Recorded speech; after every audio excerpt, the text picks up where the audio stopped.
മേഘ PSCയെ മുൻനിർത്തി കഴിഞ്ഞ സർക്കാർ കളിച്ച ഒരു കളി, അതായത് ഇഷ്ടക്കാർക്ക് വേണ്ടി അത് അവസരമൊരുക്കാൻ ഉന്നത മേഖലയിൽ അവസരമൊരുക്കിയ തട്ടിപ്പ് കഴിഞ്ഞ ദിവസങ്ങളിലാണ് പുറത്തു വന്നത്. ഇപ്പോൾ അതിനെതിരെ പരസ്യമായി രംഗത്ത് വന്നിരിക്കുകയാണ് നമ്മുടെ മന്ത്രി OJ ജനീഷ്. അദ്ദേഹം ഇതിനെതിരെ കടുത്ത നടപടി സ്വീകരിക്കണമെന്ന് ആവശ്യപ്പെട്ട് മുഖ്യമന്ത്രിയുടെ അടുത്തേക്ക് കത്തുമായി പോവുകയാണ്. അപ്പോൾ എന്തെല്ലാമായിരിക്കാം ഇപ്പോൾ UDF സർക്കാർ ഈ ഒരു PSCയിൽ നടന്ന അനധികൃത നിയമനങ്ങൾ എടുക്കുന്ന ഒരു ആക്ഷൻ അല്ലെങ്കിൽ നടപടികൾ എന്തെല്ലാമായിരിക്കും? ഇപ്പോൾ OJ ജനീഷ് പറയുന്ന കാര്യം എന്ന് പറയുന്നത് PSCയിൽ നടത്തിയിട്ടുള്ള നിയമനങ്ങളെല്ലാം ക്രോസ് ചെക്ക് ചെയ്യപ്പെടണം. അത് ഒന്നുകൂടി പുനർപരിശോധന നടത്തണം. എത്തരത്തിലാണ് ഈ നിയമനങ്ങൾ നടന്നിട്ടുള്ളത് എന്നുള്ള കാര്യമൊക്കെ പരിശോധിക്കണമെന്നാണ്. നമുക്കറിയാം, ആദ്യ പിണറായി സർക്കാരിന്റെ കാലത്തായിരുന്നു ശിവരഞ്ജിത്തിന് 1ാം റാങ്ക് കൊടുത്തിട്ടുള്ള നിയമനമൊക്കെ നടത്തിയത്. CPO rank list. അതെ. അപ്പോൾ അതിനുശേഷവും പല കാലങ്ങളിലും ഇത്തരത്തിലുള്ള റിപ്പോർട്ടുകൾ നമ്മൾ കണ്ടിട്ടുണ്ട്. കഴിഞ്ഞ കുറച്ച് ദിവസങ്ങൾക്ക് മുൻപ് ചോദ്യപേപ്പർ നോക്കുക പോലും ചെയ്യാതെ നിയമനം കൊടുത്ത വാർത്തയും നമ്മൾ കണ്ടു. ഇപ്പോൾ മന്ത്രി പറയുന്ന ഒരു കാര്യമുണ്ട്. ഇപ്പോൾ ബേസിക് പേ 10,000 രൂപ അല്ലെങ്കിൽ 20,000 രൂപയോ 30,000 രൂപയോ ബേസിക് പേ ഉള്ളൊരു ജോലിയുടെ കാര്യമല്ല അദ്ദേഹം സംസാരിക്കുന്നത്. ആസൂത്രണ ബോർഡ് പോലുള്ള ഒരു കീ പോസ്റ്റിൽ 1.25 ലക്ഷത്തോളം രൂപ സാലറി വാങ്ങുന്ന ഒരു ജോലിയിലേക്ക് നിയമനം നടത്തിയതിലാണ് ക്രമക്കേട് കണ്ടെത്തിയിട്ടുള്ളത്. അതിൽ ഒന്ന് ആലോചിച്ച് നോക്കൂ, ചോദ്യപേപ്പറിലെ 10 ചോദ്യങ്ങൾ പരിശോധിച്ചിട്ടില്ല എന്നാണ് അറിയുന്നത്. ഈ ഒരു 10 ചോദ്യങ്ങൾ എന്ന് പറയുമ്പോൾ 10 ചോദ്യമേ ഉള്ളൂ എന്ന് തോന്നും. പക്ഷെ അല്ല, ഒരു 10 ചോദ്യത്തിൽ എത്ര റാങ്കുകളാണ് മാറാനുള്ള സാധ്യത എന്ന് പറയുന്നത്. ശരിക്കും ഇപ്പോൾ പോസിറ്റീവ് മാർക്കിംഗ് ഉണ്ട്, നെഗറ്റീവ് മാർക്കിംഗ് ഉണ്ട്, അതുപോലെ തന്നെ ടൈ വരും, സെയിം മാർക്ക് വരുമ്പോൾ പല മാനദണ്ഡങ്ങളിലൂടെയുള്ള റാങ്ക് ക്രമീകരണമുണ്ട്. അപ്പോൾ ഈ നിയമനം കിട്ടിയവർക്കൊന്നും ജോലി കിട്ടാനുള്ള സാധ്യത എന്ന് പറയുന്നത് അല്ലെങ്കിൽ യോഗ്യത എന്ന് പറയുന്നത് വളരെ കുറവാണ്. അതാണ് ഇവിടെ ചോദ്യം ചെയ്യപ്പെടുന്നത്. എനിക്ക് തോന്നുന്നു OJ ജനീഷ് ഒരു മന്ത്രിയായിരുന്നു കൊണ്ട് എന്നതിനേക്കാൾ ഉപരി ഒരു യൂത്ത് കോൺഗ്രസ് നേതാവായിരുന്നുകൊണ്ട് യുവാക്കളുടെ പ്രശ്നം എന്നുള്ള നിലയിലാണ് ഇത് അഡ്രസ്സ് ചെയ്യുന്നത്. കാരണം നമുക്കറിയാം, കേരളത്തിൽ എത്രയോ ചെറുപ്പക്കാരാണ് ജോലിയില്ലാതെ, അൺഎംപ്ലോയ്മെന്റ് വളരെ പീക്കിൽ നിൽക്കുന്ന ഒരു സമയമാണ്. ഇപ്പോൾ ഇന്ത്യയുടെ ഒരു സാഹചര്യം എടുത്തു നോക്കുകയാണെങ്കിൽ കേരളം എത്രയോ മെച്ചമാണ്. എന്നിരുന്നാൽ തന്നെയും കേരളത്തിലും ഈ പറഞ്ഞ അൺഎംപ്ലോയ്മെന്റ് വളരെ രൂക്ഷമാണ്. ഈ സാഹചര്യത്തിൽ കഷ്ടപ്പെട്ട് പഠിച്ചൊരു ജോലി മേടിച്ച് ജോലി ചെയ്യുന്ന ആൾക്കാരിൽ നിന്ന് വ്യത്യസ്തരായി ഒരു പാർട്ടിയുടെ അനുഭാവിത്വം ഉള്ളതുകൊണ്ട് അല്ലെങ്കിൽ അധികാര കസേരകളിൽ ഇരിക്കുന്ന ആൾക്കാരുടെ പ്രിയപ്പെട്ടവരായതുകൊണ്ട് ജോലി നേടുക എന്ന് പറയുന്നത് ഒട്ടും എന്താ പറയാ, ഇക്വാലിറ്റിയുമായിട്ട് താരതമ്യപ്പെടുത്തി പറയാൻ പറ്റുന്ന ഒരു കാര്യമല്ല. അത് ഒരു പ്രിവിലേജിന്റെ മുകളിൽ കയറി നിന്ന് പോകുന്നൊരു കാര്യമാണ്. അപ്പോൾ എന്ത് വില കൊടുത്തും ഇതിനെ ചെറുക്കേണ്ടിയിരിക്കുന്നു. അദ്ദേഹം വേദനയോടെ പറയുന്ന മറ്റൊരു കാര്യമുണ്ട്. കഷ്ടപ്പെട്ട് പഠിച്ച് റാങ്ക് ലിസ്റ്റിൽ വന്ന് ജോലിക്ക് പോയ ആൾക്കാരുടെ ക്രെഡിബിലിറ്റി പോലും നമ്മൾ ചോദ്യം ചെയ്യുന്ന ഒരു സാഹചര്യമാണ് ഉണ്ടാകുന്നത്. ഇപ്പോൾ ഈ ഒരു റാങ്ക് ലിസ്റ്റ് മുഴുവൻ പരിശോധിക്കുന്നു. ഒന്ന് ആലോചിച്ച് നോക്കൂ, ഒരു 100 പേർക്ക് നിയമനം നടത്തി 80 പേർക്കോ അല്ലെങ്കിൽ ഒരു 60 പേർക്കോ അതിൽ ക്രമക്കേട് ഉണ്ടായിട്ടുണ്ടെങ്കിൽ പഠിച്ച് ജോലിക്ക് കയറിയ വ്യക്തിയുടെ ലിസ്റ്റ് കൂടി കട്ട് ചെയ്യുകയാണെങ്കിൽ ആരുടെയൊക്കെ കഷ്ടപ്പാടാണ് വെള്ളത്തിൽ അലിഞ്ഞു പോകുന്നത്. അതെ, ഇപ്പൊ PSCയുടെ ആ ഒരു ക്ഷമാപണം അത് ഒരിക്കലും അംഗീകരിക്കാൻ പറ്റാത്ത ഒരു കാര്യമാണ്. അതായത് 10 മാർക്ക്, അതായത് വിലപ്പെട്ട 10 മാർക്ക് ഈ ഒരു ഇപ്പോൾ പല ക്വസ്റ്റ്യൻ പേപ്പറുകളിലും നമുക്ക് കണ്ടു കാണും. ഇതുപോലൊരു തെറ്റായ ഒരു ആൻസർ വന്നു കഴിഞ്ഞാൽ, ഇപ്പോൾ ഒരു ചോദ്യത്തിന് തെറ്റായ ഒരു ഓപ്ഷൻ ഉണ്ട്.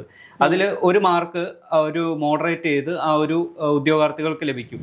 എന്നിരുന്നാൽ പോലും ഈ 1 മുതൽ 10 വരെ അല്ലെങ്കിൽ 10ഓളം ചോദ്യങ്ങൾ നോക്കാതെ മൂല്യനിർണ്ണയം നടത്തി എന്ന് പറയുന്നത് തികച്ചും അനാസ്ഥ മാത്രമല്ല, അതിന്റെ പിന്നിൽ ഒരു വലിയൊരു ഗൂഢാലോചന തന്നെ ഉണ്ടെന്ന് പറയാം. അതെ, ഇത് വളരെ ഗുരുതരമായ പ്രശ്നമാണ്. ഇപ്പോൾ പുറത്തു വന്നത് ഒരു 10 ചോദ്യങ്ങളുടെ കണക്കാണ്, അല്ലെങ്കിൽ ഒരു ആസൂത്രണ ബോർഡിലെ നിയമനവുമായി ബന്ധപ്പെട്ടുള്ള ഒരു പരീക്ഷയുടെ കാര്യമാണ്. എത്രയോ പരീക്ഷകൾ PSCയിൽ നടക്കുന്നുണ്ട്. എത്രയോ വേക്കൻസികൾക്ക് വേണ്ടി തസ്തിക വിളിക്കുന്നു, ആൾക്കാർ അപ്ലൈ ചെയ്യുന്നു, പരീക്ഷയ്ക്ക് പ്രിപ്പയർ ചെയ്യുന്നു, പരീക്ഷ എഴുതുന്നു, അതിനുശേഷം ഡോക്യുമെന്റേഷൻ ചെയ്യുന്നു. അങ്ങനെ പല കടമ്പകൾ കടക്കുന്ന എത്രയോ പരീക്ഷകൾ PSCയുമായി ബന്ധപ്പെട്ട് നടക്കുന്നു. അപ്പോൾ ഇതിലെ ഓരോന്നിന്റെയും ആധികാരികത ചോദ്യം ചെയ്യപ്പെടുകയല്ലേ.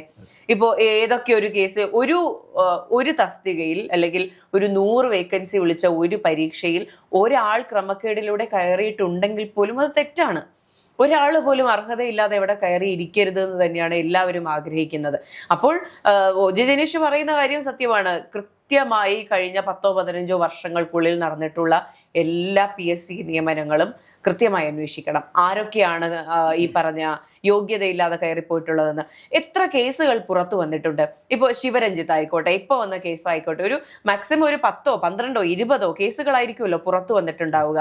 ഇതല്ലാതെ എത്ര കേസുകളായിരിക്കും പുറത്തറിയാതെ ഇപ്പോഴും സുഖമായി ജോലിക്ക് പോകുന്നത്.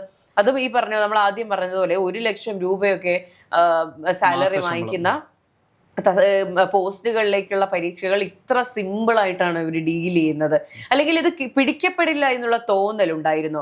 അങ്ങനെ പിടിക്കപ്പെടില്ല എന്നൊരു തോന്നൽ 2026 അവർക്ക് ഉണ്ടായിട്ടുണ്ടെങ്കിൽ കഴിഞ്ഞ 10 വർഷങ്ങളിൽ എത്രയോ പേർ പിടിക്കപ്പെടാതെ പോയിട്ടുണ്ടാകും. അപ്പോഴല്ലേ ഒരു കോൺഫിഡൻസ് ഉണ്ടാകുക. ഇപ്പോൾ ആർക്കാണെങ്കിലും ഒരു കള്ളത്തരം കാണിക്കുമ്പോൾ മുമ്പ് ഇത്രയും പേര് ചെയ്തിട്ടുണ്ട്, അപ്പോഴാരും അവരെ പിടിച്ചിട്ടില്ല, അപ്പൊ എന്നെ പിടിക്കില്ല എന്നുള്ള ഒരു കോൺഫിഡൻസ് അവിടെ വന്നു. അതെങ്ങനെ വന്നു? അത് ആര് കൊടുത്തു? അപ്പോൾ ഇത്രയും നാള് ഇതിനെ നോക്കി തൊഴിൽ വകുപ്പ് മന്ത്രി ഇത് അറിഞ്ഞില്ലേ? ഈ പറഞ്ഞ ബന്ധപ്പെട്ട ഉദ്യോഗസ്ഥർ അറിഞ്ഞില്ലേ? PSCയുടെ തലപ്പത്തിരിക്കുന്ന ലക്ഷങ്ങൾ സാലറി മേടിക്കുന്ന ആൾക്കാർ 3.5 ലക്ഷം രൂപയാണോ PSC ചെയർമാൻ ഉൾപ്പെടെയുള്ള ആ ഒരു അധികൃത ശമ്പളമായി വാങ്ങുന്നത്? ഇത് ആരുടെ പണമാണ്? അല്ലെങ്കിൽ ഇത് ആർക്ക് വേണ്ടി സേവനം ചെയ്യേണ്ട തുകയാണ്?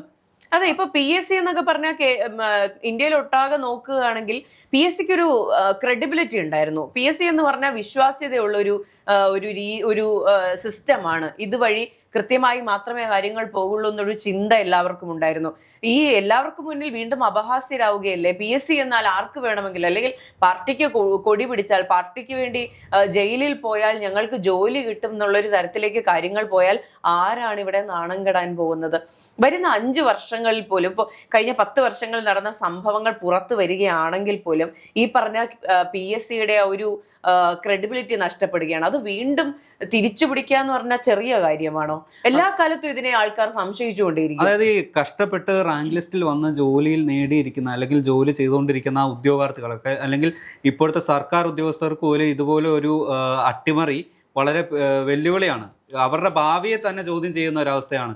അല്ലെങ്കിൽ ഇനി ഞാൻ PSC എങ്ങനെ എഴുതും, എന്ത് വിശ്വസിച്ചെഴുതും എന്നുള്ളൊരു തോന്നൽ ഉദ്യോഗാർത്ഥികൾക്ക് വന്നു പോയാൽ അതാണ് ഏറ്റവും വലിയ ഒരു എന്താ പറയാ, അതിൽ ഈ അട്ടിമറിയുടെ പിന്നിൽ സംഭവിക്കുന്ന ഒരു സങ്കടകരമായ ഒരു കാര്യം. അതെ, എത്രയോ പേരാണ് ഇനി ഞാൻ PSC എഴുതില്ല എന്ന് പറഞ്ഞ് മാറി നിന്നിട്ടുള്ളത്. ഒന്ന് ആലോചിച്ച് നോക്കൂ. ഇപ്പൊ ഈ മുകൾ തട്ടിലിരുന്ന പല PSC ഉദ്യോഗസ്ഥരും അറിഞ്ഞുകൊണ്ടായിരിക്കണം ഇതെല്ലാം ചെയ്തത്. അപ്പോൾ കഴിഞ്ഞ വർഷങ്ങളിൽ CPO റാങ്ക് ലിസ്റ്റിൽ വന്ന പുരുഷന്മാരും സ്ത്രീകളും എന്തോരം പ്രതിഷേധം നടത്തി, എന്തെല്ലാം തരത്തിലുള്ള സമരമുറകൾ എടുത്തു. മണ്ണ് വാരി തിന്നില്ലേ, ശയനപ്രദക്ഷിണം ചെയ്തു, മുടി വെട്ടി, കയ്യിൽ കർപ്പൂരം കത്തിച്ച് നിൽക്കുന്നത് നമ്മൾ കണ്ടിട്ടുണ്ട്. ഇതെല്ലാം കണ്ടപ്പോൾ പോലും എനിക്കറിയുന്ന ആൾക്കാർ കയറിപ്പോട്ടെ എന്ന് ഇവർ എങ്ങനെയാണ് ചിന്തിക്കാൻ സാധിച്ചത്? ഒരു മാനുഷിക പരിഗണന, ഒരു മനുഷ്യനായ ഒരാളെ കാണാൻ സാധിക്കുമെങ്കിൽ അവരെ ഒന്ന് തിരിഞ്ഞു നോക്കാൻ അല്ലെങ്കിൽ അഡ്രസ് ചെയ്യാനെങ്കിലും പറ്റിയേനെ. അപ്പോൾ ഇത്രയും ആൾക്കാർ PSC എന്നുള്ള സംവിധാനത്തിലുള്ള വിശ്വാസം നഷ്ടപ്പെട്ട് മറ്റ് തൊഴിലുകളിലേക്ക് അല്ലെങ്കിൽ പ്രൈവറ്റ് സെക്ടർ ജോലികളിലേക്ക് 5, 6, 7, 8 വർഷമൊക്കെ പ്രിപ്പയർ ചെയ്താണ് PSC പരീക്ഷകൾ എഴുതുന്നത്. അതിൽ കിട്ടാതെ ഈ പറഞ്ഞ കരിയർ എല്ലാം വിട്ട് ഈ PSCനെ നോക്കുന്നില്ല എന്ന് പറഞ്ഞ് പുതിയൊരു കരിയർ ആരംഭിച്ച് ജീവിതം തുടങ്ങിയ യുവാക്കളുണ്ട്. ഇവരോടൊക്കെ എന്തുത്തരമാണ് പറയാനുള്ളത്? ഈ പാവപ്പെട്ടവന്റെ സിവിൽ സർവീസ് എന്നറിയപ്പെടുന്ന ഒരു പരീക്ഷയാണ് PSC. ആ ഒരു പരീക്ഷയിൽ സംസ്ഥാന സർക്കാരിന്, അതായത് ഇതിനു മുമ്പുള്ള സർക്കാരിൻ്റെ ഈ സ്വാധീനം അനുസരിച്ച് അല്ലെങ്കിൽ സ്വാധീനത്തോടെ ഈ ഇതിൽ അട്ടിമറി നടത്തുമ്പോൾ അതിൽ അവരുടെ ഇഷ്ടക്കാരെ തിരികെ കയറ്റുമ്പോൾ ഈ ജനങ്ങളോട് അവർ മറുപടി പറയണം. ഇതെന്തിനു വേണ്ടി, അല്ലെങ്കിൽ ഇത് എന്ത് സേവനം ചെയ്തതിൻ്റെ പേരിലാണ് ഇവരെ നിങ്ങളുടെ സർക്കാർ ഉത്തരവിലേക്ക് അല്ലെങ്കിൽ ഈ ഒരു സിസ്റ്റത്തിലേക്ക് ഉൾപ്പെടുത്തിയതെന്ന്.